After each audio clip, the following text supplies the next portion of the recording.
hati yang terluka menjadi rumah bagi mereka yang lelah, membagi hidup dan diri bersama. Jadikan hati seperti hatimu, Bapa. Yesus, mengurapi kuasa-Mu Tuhan, belas kasihan-Mu Tuhan atas hamba-Mu.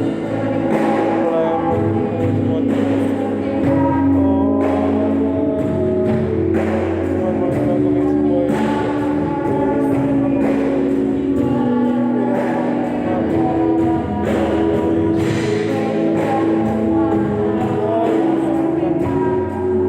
yang teman-Mu yang tidak terjamah oleh kami, dijamah semua dengan bahkan baru dan sombongan.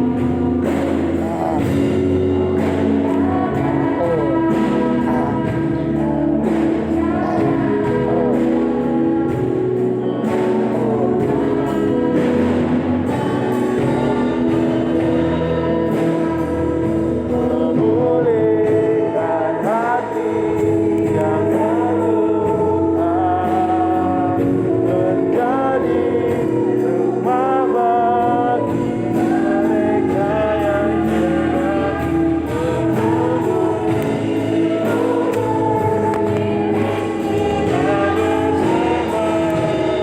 jadikan hati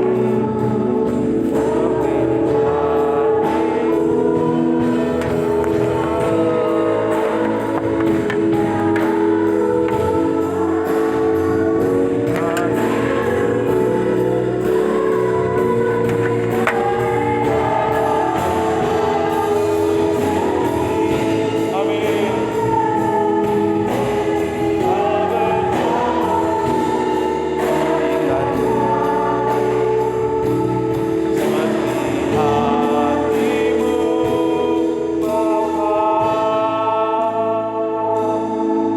Kami rindu melihat perbuatan-Mu yang besar dinyatakan di dalam kehidupan kami, Tuhan.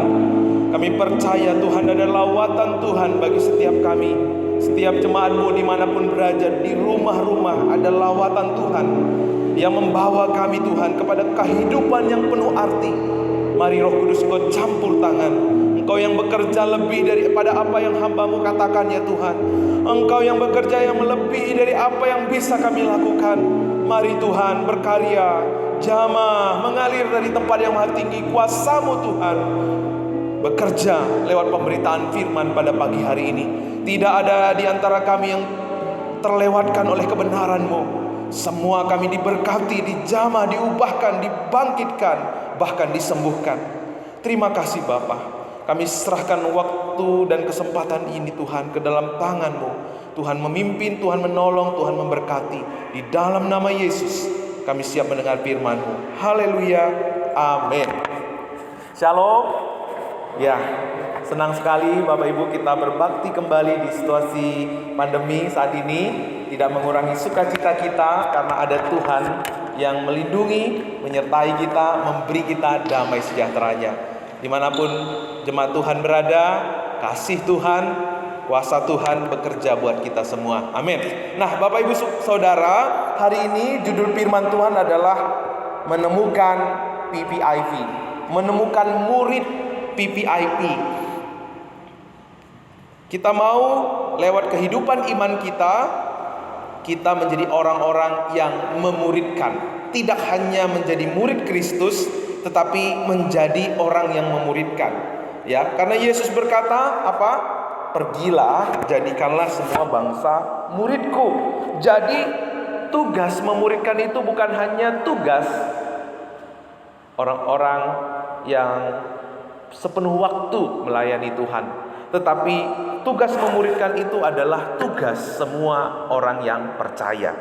Nah, fakta yang kita temukan Bapak Ibu, kita percaya atau tidak percaya, kita sedang berpacu dengan dunia. Kita sedang berlomba dengan dunia. Kenapa? Dunia ini juga sedang bekerja untuk memuridkan setiap orang. Kalau kita nggak memuridkan, apa yang terjadi? Orang yang kita kenal, orang yang kita sayangi, teman dekat kita, mereka akan dimuridkan oleh dunia ini. Mereka akan dimuridkan oleh dunia ini. Maka tidak jarang banyak orang, bahkan mereka orang Kristen sekalipun, mereka akhirnya apa? Menjadi orang yang kecanduan. Kecanduan gadget, kecanduan narkoba, kecanduan game, dan lain sebagainya. Kenapa? Karena mereka tidak dimuridkan di dalam Tuhan. Karena mereka tidak dimuridkan sebagai murid Kristus. Mereka akan dimuridkan oleh dunia ini. Seberapa banyak teman kita, sahabat kita, orang yang kita kasih akan dimuridkan oleh dunia ini kalau kita tidak berjuang, kalau kita tidak fighting untuk memuridkan sesama kita. Iblis suka memanipulasi ya. Orang merasa puas ketika menjadi orang Kristen. Orang merasa puas ketika menjadi anggota gereja. Orang merasa puas ketika mereka sudah menjadi murid Kristus. Tapi sesungguhnya waktu kita berhenti menjadi murid Kristus, kita tidak memuridkan, sebenarnya kita belum menjadi murid Kristus. Ya, sesungguhnya waktu kita menjadi murid yang tidak memuridkan, sesungguhnya kita belum menjadi murid Kristus yang sejati. Nah, karena itu jangan mau dipalsukan kehidupan iman kita. Kita jangan mau dimanipulasi oleh iblis. Karena sekarang banyak orang yang sudah berbeda pengertiannya tentang mengikut Yesus. Berbeda pengertiannya dengan apa yang Alkitab katakan. Nah, karena sekarang ini terkenal dengan apa, Bapak Ibu? Menjadi follower, bener gak? Menjadi follower Instagram, menjadi follower Facebook, menjadi subscriber YouTube. Nah, orang berpikir mengikut Yesus itu sama seperti ketika kita menjadi follower. Nah, bagaimana kekristenan kita selama ini? Apakah kita menjadi follower yang diberikan yang seperti pengertian orang-orang yang mengikut follower Instagram, follower YouTube, atau sesuaikah pengertian kita mengikut Yesus sesuai dengan apa yang dikatakan oleh Alkitab? Kalau follower sosmed sifatnya apa? Kalau saya suka, saya ikutin, betul ya? Kalau saya nggak suka, udah saya unfollow, saya nggak mau ikutin. Nah, apakah pengertian kita selama ini mengikut Yesus seperti itu? Kalau mengikut Yesus itu sesuatu yang enak, sesuatu yang asik, oh saya mau ikut. Tapi kalau misalnya sesuatu yang, waduh ini tantangannya berat ini, tunggu dulu ya Tuhan ya, saya enggak dulu ya hari ini ya. Apakah semacam itu? Nah, kalau kehidupan kita sebagai orang percaya seperti ini, maka kehidupan kita belum menjadi murid. Kita belum menjadi murid seperti yang Tuhan mau. Yesus tidak mencari follower. Kalau hari ini Yesus hidup ya secara fisik di tengah-tengah kita, lalu dia buat YouTube, dia buat Facebook, dia buat YouTube, maka saya yakin Yesus nggak cari follower, tapi Tuhan mencari pengikut seperti yang ia kehendaki. Tuhan mencari pengikut yang bagaimana? Tuhan mencari follower yang bagaimana? Tuhan mencari follower yang berani bayar harga. Pengikut yang berani bayar harga untuk sebuah pemuritan. Nah, kalau kita menyadari kasih-Nya yang besar, kalau kita menyadari bahwa dosa kita sudah Tuhan tebus, ya sering kita menghafal Yohanes 3 ayat 16, karena begitu besar kasih Allah akan dunia ini. Nah, sudahkah kita benar-benar menyadari betapa besar kasih Allah dalam hidup kita? Atau itu hanya sekedar omongan? Karena waktu kita ketemu orang di jalan, dia menolong kita, dia menyapa kita, kita kepingin lagi menyapa dia. Padahal itu hanya sekedar sapaan. Tapi kalau saudara benar-benar menyadari kasih-Nya yang besar, yang telah menebus hidup saya, maka bagaimana tidak kita mau tidak memberi hidup kita kepada Tuhan? Maka tidak mungkin kita tidak mau melakukan sesuatu yang besar karena perbuatan yang besar yang kita terima di dalam Tuhan Yesus. Ketika kita menerima kasih-Nya yang besar, maka apa yang terjadi? Kita pasti rindu memberi hidup kita. Kita pasti rindu memberikan segala yang kita miliki untuk Tuhan. Karena kita sadar bahwa diri kita bukan milik kita lagi. Diri kita bukan milikku lagi, tetapi milik Kristus yang telah menebus hidup saya. Tanpa pemahaman ini, kita tidak mungkin bisa menjadi pengikut Kristus yang sejati. Tanpa pemahaman ini, kita tidak mungkin menjadi murid Kristus yang sejati. Karena kalau kita tidak hidup tanpa pemahaman ini, berarti kita sedang hidup dalam anugerah yang murah. Ya, grace, anugerah itu yang kita temukan di dalam Tuhan Yesus memang free, tetapi bukan murahan. Anugerah yang Tuhan berikan kepada kita itu memang cuma-cuma, tetapi bukan anugerah yang murahan. Kapan anugerah itu menjadi murahan dalam hidup kita? Ketika kita mengerti bahwa Tuhan mengampuni kita, tetapi kita tidak mau bertobat. Ketika kita mau dibaptis, tetapi kita tidak mau mengikuti disiplin gereja. Ketika kita mau bergereja, tetapi kita tidak mau hidup sebagai domba-domba gembalaannya Tuhan. Ketika kita ikut perjamuan Tuhan, tapi tanpa pertobatan. Ketika kita mengaku menjadi murid Yesus, tetapi kita tidak mau memuridkan. Saudara, ketika kita hidup kehidupan kerohanian kita seperti ini, kita sedang hidup dalam anugerah yang murahan. Di dalamnya tidak ada kuasa. Kita akan menjadi gereja yang sama seperti dunia ini. Kita akan menjadi orang-orang yang menyatakan rohani, tetapi sesungguhnya kita sama seperti dunia ini. Kita akan menjadi orang-orang yang lupa untuk hidup bagi Allah. Bagaimana kehidupan iman kita, kehidupan kerohanian kita selama ini? Apakah kita hidup selama ini dalam anugerah yang besar atau anugerah yang murahan? Apakah kita sudah menjadi pengikut Kristus yang sejati, atau hanya sekedar menjadi follower seperti follower dunia maya? Ya. Karena itu saya ingin mengajak Bapak Ibu untuk melihat apa artinya menjadi murid Kristus. Di dalam Matius 4 ayat 18 sampai 22 saya akan bacakan.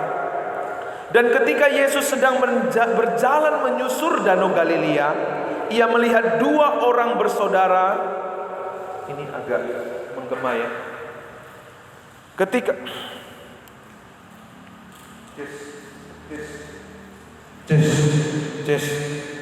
Yesus berkata kepada mereka, "Marilah ikutlah aku, dan kamu akan kujadikan penjala manusia."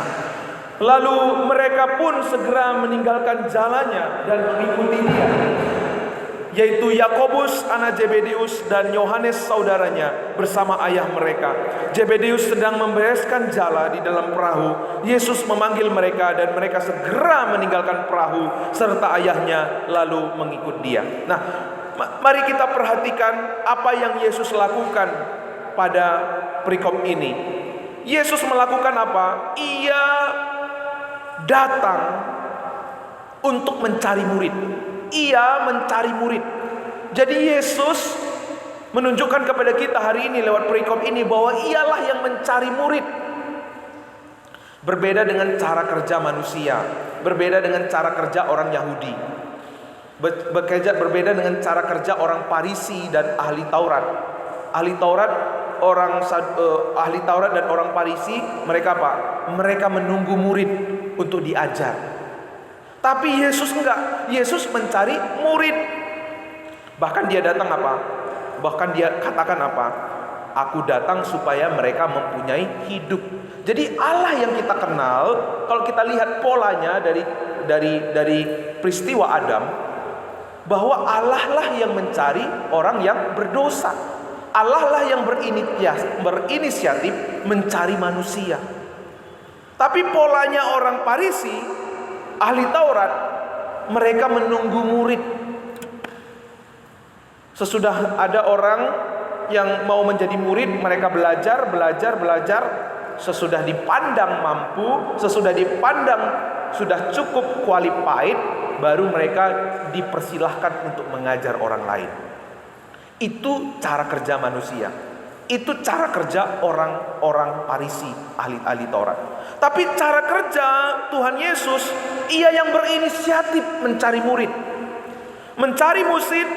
Ya, makanya kalau Bapak Ibu lihat di Alkitab itu, Yesus mencari murid yang ke-12, menetapkan ke-12 murid. Lalu Ia juga menemukan Zakheus dan lain sebagainya. Lalu setelah Yesus menemukan murid, apa yang Yesus ajarkan? Apa yang Yesus lakukan? Dia mengajar, dia mencontohkan, dia melibatkan dalam pelayanan, lalu dia mengajar kembali. Jadi polanya seperti ini. Yesus memanggil murid-murid, lalu murid-murid itu diajar, lalu dicontohkan apa yang diajar, lalu setelah dicontohkan apa yang diajar, diutus untuk melakukan, lalu setelah diutus melakukan, disuruh kembali untuk diajar kembali, lalu setelah itu Yesus naik ke surga, mengutus ke-12 murid, mengutus murid-muridnya untuk pergi ke seluruh dunia. Itu pola Yesus. Jadi bukan pola seperti orang Farisi, belajar. Wah, kamu sudah lulus nih, baru ajar orang lain. Itu cara manusia. Tapi cara Tuhan berbeda. Nah, karena sering orang berkata, Pak, saya belum berani memuridkan, karena saya sendiri masih begini orangnya, masih begini, masih begitu. Sering ini menjadi kendala kita untuk memuridkan. Tapi lihat, cara kerja Yesus bukan begini caranya. Diajar, dicontohkan, diajak bersama-sama melakukan, lalu diutus, kamu ngerjain lagi ya. Coba kamu praktek sama orang lain. Setelah itu muridnya datang lagi, lalu diajar lagi, lalu diutus lagi. Seperti itu cara kerja Tuhan kita. Yesus berinisiatif dan Ia aktif dalam proses pemuridan. Tapi kalau Bapak Ibu lihat orang-orang Farisi, cara kerja mereka berbeda. Cara kerja mereka itu sifatnya eksklusif, elit, sehingga buat orang-orang luar sulit sekali masuk ke dalam komunitas orang-orang Farisi. Karena mereka akan merasa diri mereka lebih hebat, lebih layak daripada orang lain. Nah, tapi cara kerja Tuhan kita berbeda. Nah, kita lihat dalam konteks ini, dalam apa yang kita baca tadi, bahwa bagi Yesus memuridkan itu adalah prioritas, sesuatu yang sangat penting. Karena Yesus mencari murid di awal-awal pelayanannya. Setelah dia dibaptis, tidak lama kemudian, ya, kalau kita baca tadi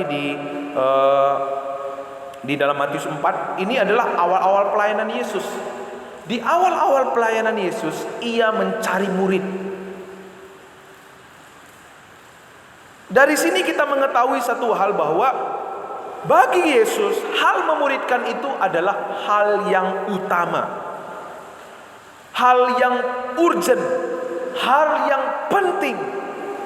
Karena waktu paling banyak diluangkan oleh Yesus itu bukan kepada orang Garasa, bukan kepada perempuan pendarahan, bukan kepada orang-orang Farisi, tetapi waktu yang paling banyak diberikan oleh Tuhan Yesus adalah waktu bersama-sama dengan muridnya.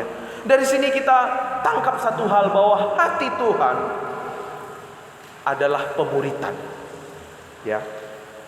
Lalu setelah Yesus selesai menyelesaikan misinya, Ia mau naik ke surga, Ia memberikan amanat yang begitu besar buat kita. Amanat itu apa? Pergi, jadikan semua bangsa muridku. Jadi saya ingin keluarga besar baptisma baptisan menangkap visi ini, menangkap hati Tuhan, bahwa hati Tuhan bukanlah ketika kita menjadi sekedar menjadi percaya, tetapi hati Tuhan adalah ketika kita mau menjadi murid dan memuridkan orang lain. Apa kesulitan kita ketika kita diperhadapkan dengan pemuritan? Orang sering sekali mencari orang yang sesuai dengan standarnya. Yesus sempurna, tetapi kalau kita lihat bagaimana Yesus mencari murid-murid, coba Yesus mencari murid seperti apa? Yesus mencari murid orang pemungut cukai. Tuhan mencari murid orang yang gak berpendidikan, Simon Petrus, ya. Mereka dicari tanpa Tuhan memandang kekurangan mereka. Sering salah satu yang menjadi kendala banyak orang, kenapa dia sulit sekali memuridkan, karena orang mencari murid yang sama seperti dia, yang sama seperti standarnya dia. Nah, tapi Yesus sebaliknya. Memang Yesus bertemu banyak orang, tapi ia menentukan 12 orang. Kenapa? Ini berbicara tentang kasih karunia Tuhan, belas kasihan Tuhan, ya. Ketika kita punya belas kasihan, maka kita selalu akan menemukan murid di sekeliling kita. Karena kita mengerti satu hal, kalau orang ini tidak saya muridkan, maka dia akan dimuridkan sama gadgetnya. Kalau orang ini saya tidak muridkan, maka ia akan dimuridkan sama temannya yang sedang narkobaan. Kalau orang ini saya tidak muridkan, dia akan dimuridkan oleh dunia ini. Maka kita penuh dengan belas kasihan, sehingga kita terdorong untuk memuridkan. Kenapa banyak orang tidak memuridkan? Karena punya pandangan yang salah tentang pemuritan. Akhirnya apa? Kekristenan itu akhirnya egois. Ya, yang penting saya kan udah selamat, yang penting saya kan udah tidak menjadi hamba gadget, saya tidak menjadi hamba narkoba. Ya kamu ya urusan kamu. Nah, kalau kekristenan egois seperti ini, pertanyaannya, sudahkah kita mengerti anugerah yang begitu besar dalam hidup kita? Sudahkah kita menyadari bahwa hidup kita ini bukan milik kita lagi, tetapi milik Kristus yang telah menebus kita? Coba saya mau ajak Bapak Ibu untuk melihat apa kata Yesus waktu ia memanggil murid-muridnya. Apa kata Yesus? Mari ikutlah aku. Apa arti kata mari ikutlah aku? Ini bukan seperti kita mengajak orang makan. Ibu, ayo ikut makan, lalu makan bersama-sama. Ayo gotong royong, lalu ikut bersama-sama bekerja bakti. Arti mengikut Yesus dalam bahasa Inggris, come after me.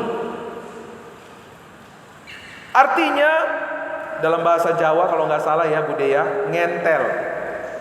Dalam bahasa Indonesia kerennya ngekor-ngekor gitu ya, ngekor dari belakang. Ya. Kemana-mana bersama-sama dengan dia. Waktu Yesus jalan ke sana, kita ada di belakang. Waktu Yesus ada di sana, kita ada di belakang Yesus. Itu artinya come after me. Ya. Selalu. Jadi arti pemuritan itu simple ya. Selalu tinggal bersama Yesus, artinya kita bersekutu dengan dia, maka kita akan menjadi sama seperti dia. Cara kita untuk memberi pengaruh bagaimana? Ketika kita bersama-sama dengan orang itu. Cara kita untuk mendapatkan pengaruh bagaimana? Waktu kita bersama-sama dengan orang itu. Maka lambat laun ya, Bude Endang yang masakannya enak, kalau Seril terus dekat sama Bude Endang pasti nular. Kapan-kapan Seril juga masakannya enak. Karena apa? Karena ia secara tidak langsung mendapatkan pengaruh dari Bude Endang. Nah, sama seperti itu, kalau kita kemana-mana bersama-sama dengan Yesus, maka pengaruh yang Yesus berikan juga ada pada kita. Apa yang Yesus kerjakan juga ada pada kita. Kalau Yesus memuridkan, maka kita juga memuridkan. Menjadi murid Yesus berarti selalu mengikut Yesus kemanapun ia pergi. Dengan kata lain, seperti Matius katakan, kita melekat dengan dia. Seperti perumpamaan pokok anggur. Kalau kamu tinggal di dalam aku dan aku di dalam kamu, maka kamu akan apa? Berbuah. Ya. Kata ikut aku bukan undangan. Ya. Kalau kita lihat ada kata di situ, ikutlah aku. Ini bukan sekedar undangan. Bukan. Banyak orang berpikir ikutlah aku ini sebagai undangan. Sehingga mereka punya pengertian, oh iya, kalau aku lagi ada waktu, aku mau ikut deh. Oh, kalau aku lagi sibuk, nggak mau ikut deh. Nah, kata ikut aku di sini adalah kata perintah. Perintah. Kalau perintah, nggak ada ceritanya. Nggak ada ceritanya boleh ikut atau boleh tidak. Kalau kita memutuskan mengikut Yesus, maka kita ikut apa yang Ia lakukan. Kita lihat kisah Petrus. Kisah Petrus ya, di dalam Alkitab ada cerita Petrus. Petrus itu satu kali Tuhan katakan ya, Petrus, di atas batu karang ini aku akan mendirikan jemaatku. Betul ya? Tapi tidak lama kemudian, waktu Yesus memberitakan tentang kematiannya, Petrus bilang apa? Jangan sampai itu terjadi sama kamu, Yesus. Karena Yesus memberitakan tentang kematiannya. Lalu apa yang Tuhan katakan kepada Petrus? Enyahlah iblis, karena engkau menjadi batu sandungan. Jadi Petrus itu ceritanya, tadinya Tuhan bilang kamu itu batu penjuru, batu karang. Tetapi setelah ia berkomentar, Tuhan, sekiranya jangan itu yang terjadi, karena Yesus sedang memberitakan tentang kematiannya, tentang penyalibannya. Tapi waktu itu Yesus berkata, enyahlah iblis, enyahlah iblis, sesungguhnya kamu sedang menjadi batu sandungan, gitu ya. Jadi Petrus yang tadinya batu karang menjadi batu sandungan. Kenapa? Karena Petrus mencoba memimpin Tuhan. Karena Petrus mencoba menyetir Tuhan. Makanya dikatakan di sana, enyahlah. Dalam bahasa Inggris apa? Get behind me. Pergi ke belakangku. Sering sekali dalam hidup kita ini, kita juga terkena sindromnya Petrus ya. Kita mencoba memimpin Yesus. Kalau kita mencoba memimpin Yesus, kita tidak sedang menjadi murid Yesus. Tuhan, gak enak lah kalau aku memuridkan si Anu, gak enak lah kalau aku harus memberikan waktuku, gak enak lah kalau aku memberikan perhatianku.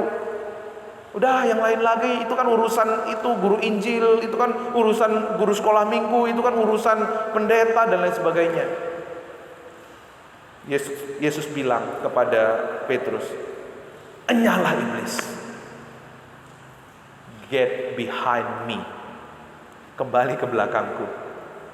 Karena waktu kita mencoba memimpin Yesus, pada waktu itu kita menjadi batu sandungan.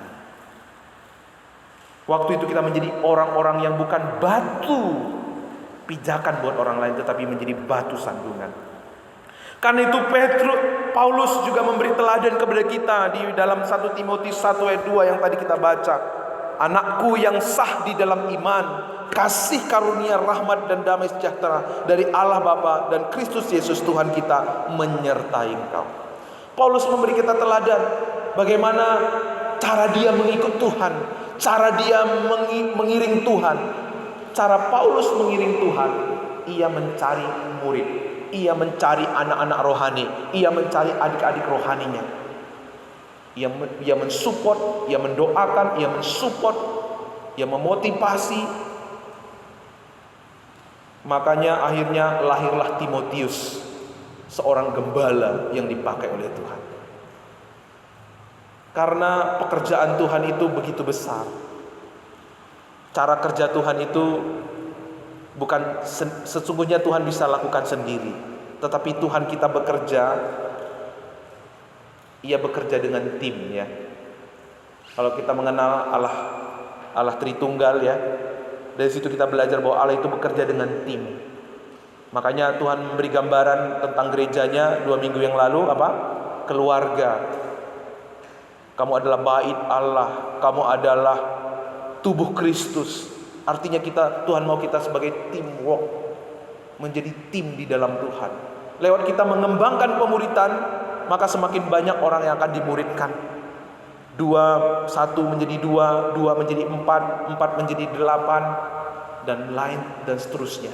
Sehingga dunia ini akan dijangkau lewat berjejaring pemuritan yang dibangun oleh anaknya. Ikut aku artinya apa? Pikul salib, sangkal diri, bersatu dalam Yesus dan Yesus di dalam kita. Jadi apa sebenarnya inti iman kita? Inti iman kita bukan, kalau Bapak Ibu baca dari Kejadian sampai Wahyu, apa benang merah di dalam kitab ini? Benang merah bukanlah bagaimana Allah mengerjakan keselamatan buat kita.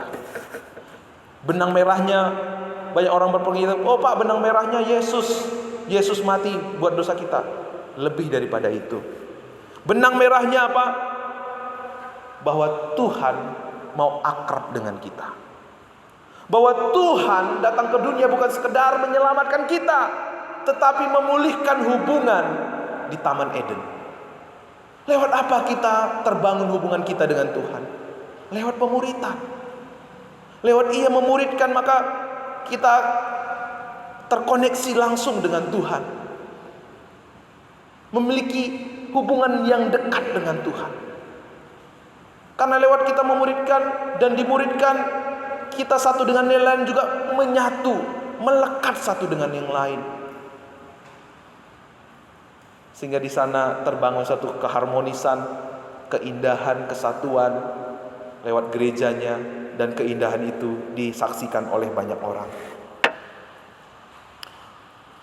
Murid, kalau kita mau menjadi murid Yesus, berarti kita tidak hanya belajar dari pengajaran Yesus, tetapi kita menghidupi misi Yesus. Kita memuridkan. Kalau selama ini kita merasa sudah menjadi murid Yesus, tapi kita belum pernah punya hati untuk memuridkan,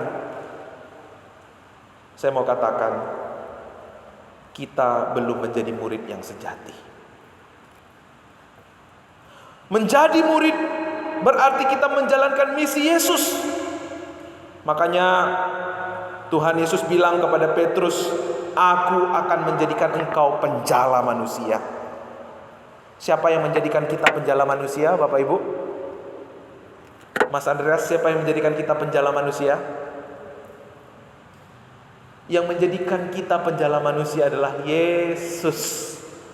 Yesus berkata kepada murid-muridnya, kepada Simon yang dipanggilnya, aku akan menjadikan engkau penjala manusia.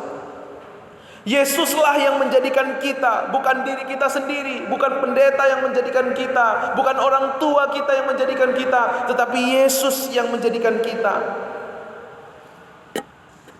Banyak orang berpikir kan, waduh, saya mau memuridkan, saya mau memuridkan orang ini, tapi saya kan masih seperti ini. Doa saya juga masih bolong-bolong, baca firman Tuhan juga saya masih bolong-bolong. Aduh, pantas gak ya, pantas gak ya, bisa gak ya, bisa gak ya. Nah, kalau kita masuk dalam kondisi yang seperti ini, sampai kapanpun kita gak akan bisa pernah memuridkan.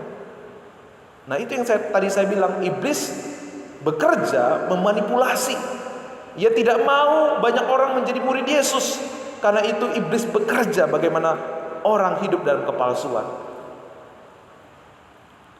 Karena jelas dikatakan di sini, aku akan menjadikan kamu penjala manusia.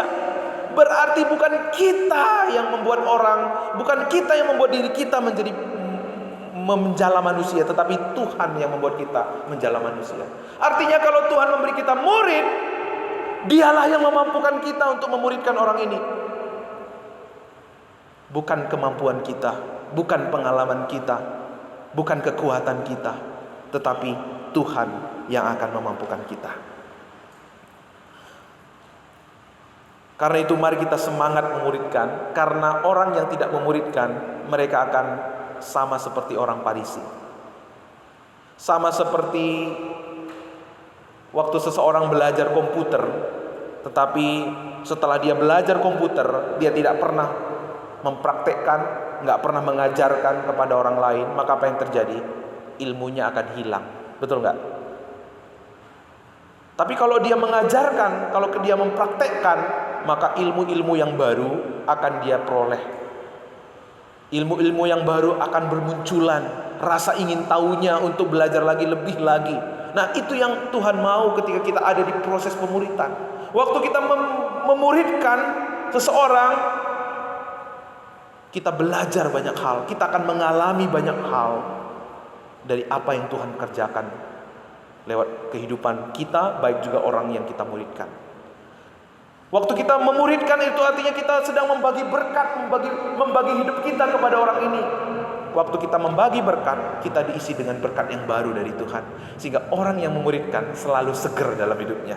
Nggak pernah lagi letih lesu dalam melayani Tuhan. Karena apa? Karena waktu ia melihat bagaimana Tuhan bekerja, memulihkan, memberkati, mengubah orang ini, ada kepuasan yang Tuhan berikan. Ada sukacita yang Tuhan berikan dalam hati kita. Sehingga hidup kita selalu segar, bersemangat. Tapi kalau nggak memuridkan, kita akan letih lesu. Karena kita nggak melihat hidup kita berarti. Karena kita tidak melihat bagaimana Tuhan memakai kita mengubah orang lain, bagaimana Tuhan memakai kita memulihkan hidup orang lain. Suatu hari orang-orang yang tidak memuridkan, imannya akan stagnan. Berapa banyak saudara kita yang imannya akhirnya stagnan. Mereka akhirnya merasa, aduh pelayanan lagi. Aduh ke gereja lagi. Mending aku tidur di rumah, mending aku jalan-jalan. Padahal sesudah mereka jalan-jalan pusing. Kenapa? Karena uang yang harus mereka belanjakan di rumah, mereka belanjakan untuk jalan-jalan. Pusing jadinya. Tapi waktu kita terlibat dalam pemuritan, kita disegarkan. Karena Tuhan menunjukkan kepada kita bagaimana Ia bekerja. Bagaimana Tuhan memampukan kita melihat orang lain bertumbuh, melihat orang lain hidupnya diubahkan, hidupnya makin diberkati, hidupnya makin dipulihkan oleh Tuhan. Nah, karena itu Bapak Ibu Saudara, mari kita tangkap visinya Tuhan. Mungkin Bapak Ibu bertanya, gimana Pak caranya kita memuridkan? Caranya sederhana, seperti pengertian ikutlah aku. Kita ada di belakang Yesus, kita bersama-sama dengan Yesus, kita melekat dengan Yesus, kita akrab dengan Yesus. Begitu juga ketika kita dipercayakan murid, ya, kita mendoakan dia, ya.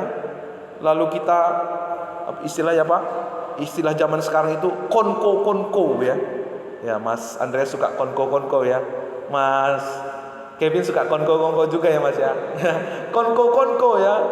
Nah, bersama-sama sharing hidup kita, sharing firman Tuhan, sharing kesaksian.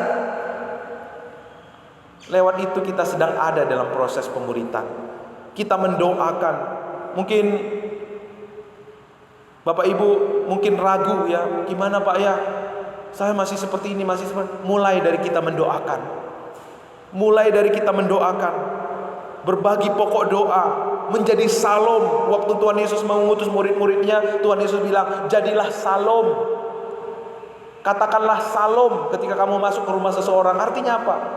Kapan kita bisa masuk ke dalam hati seseorang? Saat kita menyapa dengan kasih Tuhan. Waktu kita menyapa dengan tulus, menyapa dengan kasih Tuhan, kita sedang mempersiapkan hati orang itu untuk menerima kebenaran Tuhan, untuk menerima damai sejahtera Tuhan. Makanya saya sangat mendorong keluarga besar Gereja Baptis Pabaton untuk giat menyapa, menyampaikan kata-kata berkat, menyampaikan kata-kata sapaan yang tulus kepada sesama kita. Karena lewat itu kita sedang mempersiapkan hati orang untuk menerima kebenaran Tuhan. Ya kan?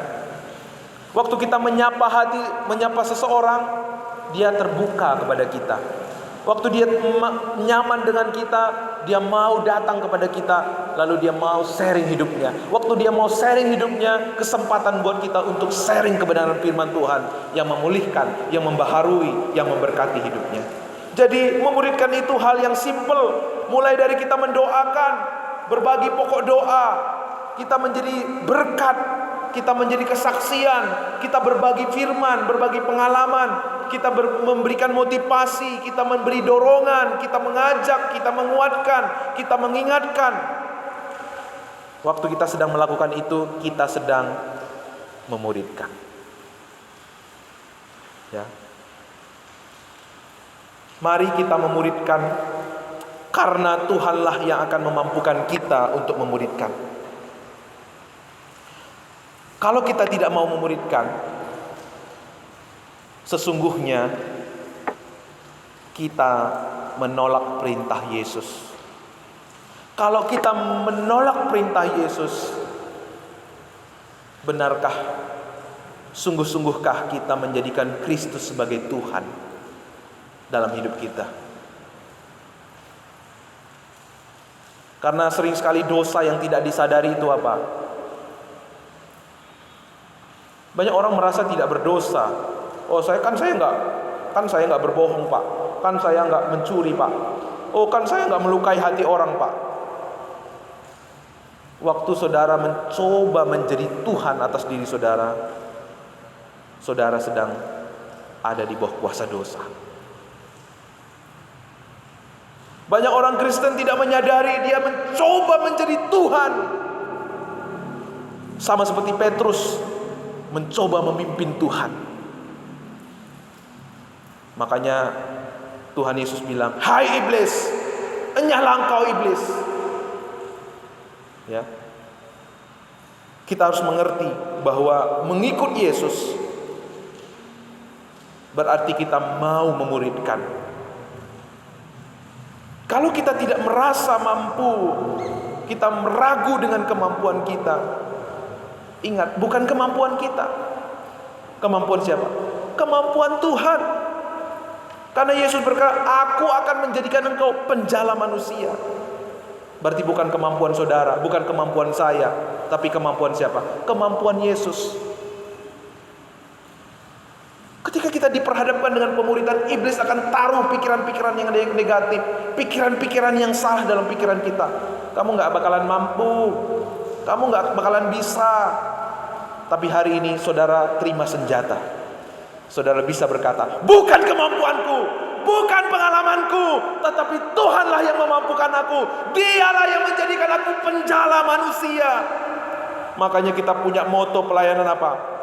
Tuhan bukan memanggil orang yang sempurna, kita melayani bukan karena kita sempurna, tetapi Dia yang memanggil kita akan menyempurnakan setiap orang yang dipanggilnya. Amin. Haleluya. Dia yang memanggil kita, Dia yang akan menyempurnakan kita. Kalau kita berkata aku mau menjadi murid Yesus, berarti kita siap memuridkan. Kita siap mengikuti Dia, kita siap menjalankan misinya. Karena kita tahu Dialah yang akan memampukan kita. Dialah yang akan memakai kita lebih dari apa yang kita miliki, lebih dari apa yang kita bisa, lebih dari apa yang kita mampu.